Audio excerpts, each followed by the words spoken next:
7 February 2025 આરબીઆઈની monitoring પોલિસીમાં 25 basis point rate cut કરવામાં આવ્યા.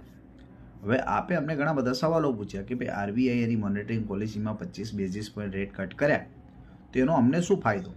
અમારી જે હોમ લોન ચાલે છે એમાં શું એના ફેરફાર થશે, શું એના રિએક્શન આવશે, પ્લસ થશે, માઇનસ થશે, એ જાણી કઈ રીતના શકાય? તો એના ચલો સવાલોના જવાબ અમે તમને આપીએ. માની લો કે તમારી હોમ લોન ચાલે છે. તમારી હોમ લોન બે પ્રકારની છે, એક છે ફ્લક્ચર્ડ અને બીજી છે સ્ટેબલ. હવે જો તમારી હોમ લોન ફ્લક્ચર્ડ હોય તો આરબીઆઈએ જે રીતના રેપો રેટ કટ કર્યા હોય એ રીતના બેંક તમારા કટ કરી પણ શકે, અને જો વધારે હોય આરબીઆઈ તો તમારા રેપો રેટ વધારી પણ શકે. એ ઓટોમેટિક થઈ જતા હોય છે. બીજી રીતના છે તમારી ફિક્સ રેપો રેટ. ફિક્સ તમારી જો લોન લીધી હોય અને ફિક્સ એમાં તમારા વ્યાજદર હોય તો તમારે ઓછા કરાવવા હોય તો બેન્કિંગ પાસે તમારે એનું આવેદન આપવું પડે છે.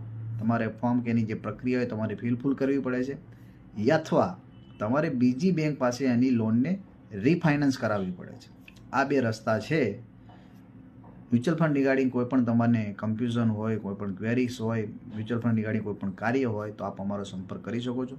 તો મને ફેસબુક ઉપર કોમેન્ટ કરી શકો છો, તમે વોટ્સઅપ ઉપર મને મેસેજ કરી શકો છો, કોલ કરી શકો છો. જય હિન્દ, જય જય ગરવી ગુજરાત.